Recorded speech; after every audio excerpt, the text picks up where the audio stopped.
इस बला को दूर करने के लिए दुआ मांगो। रोने की एक आम आवाज़ बुलंद हुई। लोग चीखने और चिल्लाने लगे। रो रो कर भूतों से इस बला से बचे रहने की इल्तिजाएं करने लगे। हवा इतनी तेज़ हो गई थी कि खड़े हुए झटका खाकर गिरने लगे थे। सूरज जैसे छुप गया था। दिन रात में बदल चुका था। कोई चीज़ नज़र न आती थी। हवा के तेज़ झोंके रेत के ढेर ला ला कर उलट देते थे। अबू तालिब और उनके भाई जो खानाए काबा की छत पर थे, चबूतरे के नीचे पड़े हुए थे। अबू लहब न जाने कैसे उनसे अलग हो गया। हवा ने उसे उठाया और छत से नीचे गिरा दिया। उसने खौफनाक चीख मारी। उस पर उसकी आवाज़ चीखों की आवाज़ में गुम होकर रह गई। मक्के पर कहरे इलाही नाजिल हो रहा था। बच्चे और बूढ़े सब के सब चीख और चिल्ला रहे थे। रो रो कर अपने माबूदों से इल्तिजाएं कर रहे थे, पर उनके माबूद पत्थर के थे। वो कुछ सुनते ही न थे। लोगों की घबराहट बढ़ रही थी। उनके दिल कांप रहे थे, यहाँ तक कि वो चीख चीख कर रोने लगे। खुदा को उनके हाल पर रहम आया। तेज़ हवा के झोंके कम होने लगे। अंधेरा छटने लगा। उजाला बढ़ने लगा। थोड़ी ही देर में हवा थम गई। गर्द और धूल छट गई।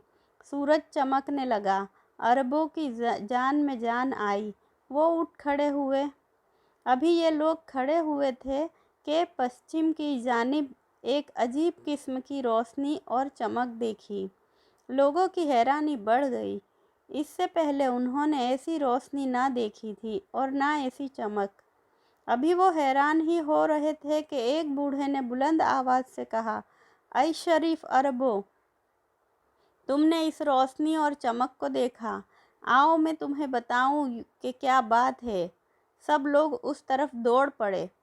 बूढ़ा एक ऊंचे चबूतरे पर बैठकर कहने लगा, सब खामोश हो जाओ। ऐसे खामोश कि मेरी कमज़ोर आवाज़ तुम में से हर आदमी सुन सके। खामोशी के साथ खड़े सब उस बूढ़े को तकने लगे। इस बीच अबू तालिब और उनके भाई भी खानाए काबा की छत से उतरकर बूढ़े के करीब आ खड़े हुए। उस वक्त बैतुल हरम में मौत की खामोशी छाई हुई थी। हर आदमी चुपचाप खड़ा बूढ़े को देख रहा था। अबू लहब जो खानाए काबा की छत से नीचे लुढ़क गया था, उसके पाँव पर चोट आ गई थी। वो भी लंगड़ाता हुआ चलकर अबू तालिब के पास आ खड़ा हुआ और बूढ़े को गौर भरी नज़रों से देखने लगा। काहिन अरबशन, बूढ़ा आदमी अजीब शक्ल सूरत का इंसान था। उसका चेहरा लंबूतरा, गाल पिचके हुए, हड्डियां उभरी हुई, माथा तंग, आंखें छोटी, अंदर को धसी हुई थी। सर के बाल सफ़ेद और लंबे थे, जो औरतों की लटों की तरह खजूर के रेशों से बंधे दोनों जानिब सीने पर पड़े थे। दाढ़ी नाफ तक लंबी थी। मूछें दाढ़ी से मिल गई थी। लबें इतनी बढ़ी हुई थी कि मुंह को ढक कर दाढ़ी से जा मिली थी। इस शक्ल सूरत को देखते हुए बूढ़ा किसी बन मानुस से कम नहीं लग रहा था। उसके बाएं हाथ में इंसानी खोपड़ी और दाएं हाथ में इंसान के हाथ की हड्डी थी। गले में हड्डियों की माला थी। पोशाक भी अजीब थी। एक लंबा जुब्बा था जिसका नीचे का हिस्सा ऊँट की खाल का और कमर के ऊपर का हिस्सा ऊँट की ऊन का था। सर से कंबल लपेटे हुए था। उसकी छोटी छोटी आंखें अंदर को धसी हुई चिंगारियों की तरह चमक रही थी। उस बूढ़े का नाम अरबशन था। बूढ़ा काहिन भी था और अर्राफ भी। तमाम अरब उसे जानता था। उसे लोग पहुंचा हुआ इंसान समझते थे। उसकी बातों पर यकीन रखते थे। अरबसन ने चमकती आंखों से चारों तरफ देखा। हर तरफ इंसान ही इंसान नज़र आ रहे थे। सब खामोश खड़े थे। उसकी जानिब नज़रें गड़ी थी। अरबसन ने तेज़ आवाज़ में कहा, ऐ लातो हुबल के पूजने वालों, शायद तुमको याद होगा कि आज से पूरे 40 साल पहले इसी तरह की रोशनी और इसी तरह की चमक एक बार पहले भी देखी जा चुकी है। जिस तरह आज तुम सब हैरान हैं, वैसे ही उस दिन भी हुए थे। मुझसे उस दिन पूछा गया था कि ये चमक और रोशनी कैसी है। उस दिन मैं चुप हो गया था, इसलिए कि मेरे इल्म में जो बात उस दिन बताई थी वो मैं बयान करता हूँ। लोग बड़े ध्यान से उसकी बातें सुनने और विचार करने लगे। अरबसन ने कहा, देखो, मेरे हाथ में यह इंसान की खोपड़ी है और यह हाथ की हड्डी है। मैं इन्हें उस मैदान में पाया था जहाँ बनु बकर और बनु तगलब जैसे ज़बरदस्त कबीलों की लड़ाई पूरे 40 साल तक जारी रही। मुमकिन है कि ये दुनिया इस लड़ाई के जिहालत का करिश्मा बताए, लेकिन अरब जानते हैं और अच्छी तरह जानते हैं कि यह जिहालत की लड़ाई न थी, बल्कि खुददारी और इज़्ज़त और नामूस की हिफाजत के लिए लड़ी गई लड़ाई थी। ये सही है कि हमारे कबीलों में एका नहीं है, वो बिखरे हुए हैं। हर गांव, कस्बे और शहर का हाकिम अलग है, मगर हमारा एका भी मुनासिब नहीं है। जब हम एक हो जाएंगे तो हमें एक दूसरे से दबना पड़ेगा। इससे हमारी खुददारी को धक्का लगेगा और ये बात हमारी रिवायतों के खिलाफ है। अरबसन तकरीर कर रहा था और लोग बड़े गौर से सुन रहे थे। उसने आगे कहा, ऐ अरब के सपूतों, इस खोपड़ी की तरफ देखो। इस खोपड़ी ने मुझे आगे की बातें बता दी है।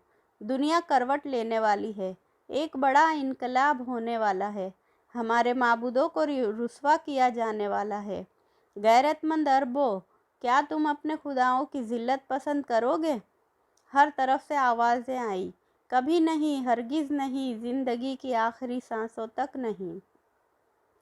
अबू लहब के पैर में चोट आ गई थी, तकलीफ़ थी, वो अच्छी तरह खड़ा न हो सकता था। हमज़ा के कंधे पर हाथ रखे खड़ा था। उसने चिल्लाकर कहा, हम अपने माबूदों को जलील करने वालों के सिर तोड़ देंगे, घर जाएंगे पर अपने खुदाओं की जिल्लत गवारा न करेंगे।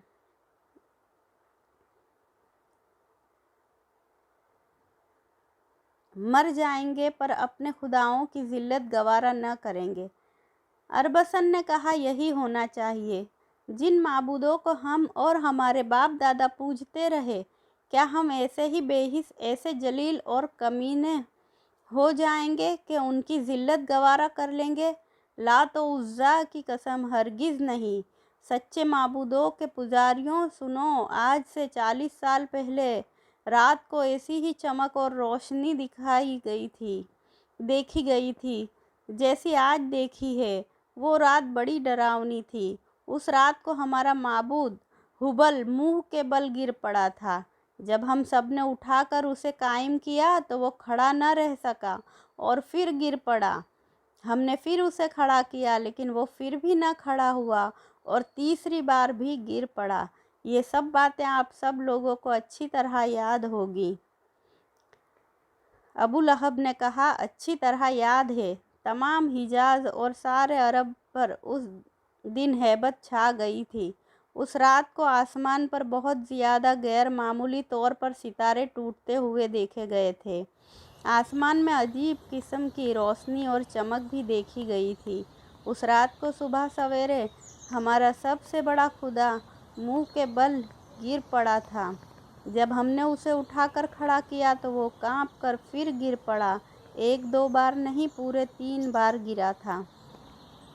अरबसन ने कहा, मेरा मकसद उस वाक़ये को याद दिलाना था। सुनो, उस रात को सुबह सवेरे वो हस्ती वजूद में आई जिससे हमारे माबूद जलील और रुस्वा होंगे। आज उसकी उम्र पूरे 40 साल हो गई है। इस खोपड़ी ने मुझे ये बताया है कि अब तक वो इंसान गुमनाम था, अब वो ज़ाहिर होगा, बुतों के खिलाफ तकरीरें करेगा, बुत परस्ती से मना करेगा, खुदा परस्ती की तालीम देगा। आओ, रो, खूब दिल खोल कर रो, हमारे माबूद भी हमसे रूठ जाएंगे। दुनिया अनदेखे खुदा के सामने झुक जाएगी। कैसा होगा वो ज़माना? अरबसन की आंखें भीग गई। मजमे में से अक्सर लोग रोने लगे। अबू जहल ने मुक़द्दस हुबल की कसम, मैं हर उस आदमी को कत्ल कर डालूंगा जो अनदेखे खुदा को सजदा करेगा। अरबशन ने कहा, काश तुम ऐसा कर सकते, पर यह खोपड़ी कहती है कि ऐसा न कर सकोगे, देखोगे अपनी आँखों से अपने माबूद की ज़िल्लत। हमज़ा ने पूछा, क्या कोई तदबीर इस बला से बचने की है? अरबसन ने कहा, है क्यों नहीं, पहले तो आपस के झगड़े बंद करो, तमाम कबीले एक हो जाओ और वादा करो कि मानने वाले की ज़ोरदार मुखालिफत करोगे, चाहे वो कोई भी हो, किसी कबीले का हो, उसको सताने में कोताही न करोगे और कोशिश करके उसे कत्ल कर डालोगे। इंशाअल्लाह आपको ये दास्तान ज़रूर पसंद आई होगी। आगे का पार्ट देखने के लिए चैनल को सब्सक्राइब करें और बेल के आइकन को प्रेस कर दें ताकि आप इसके सारे हिस्से सुन सको।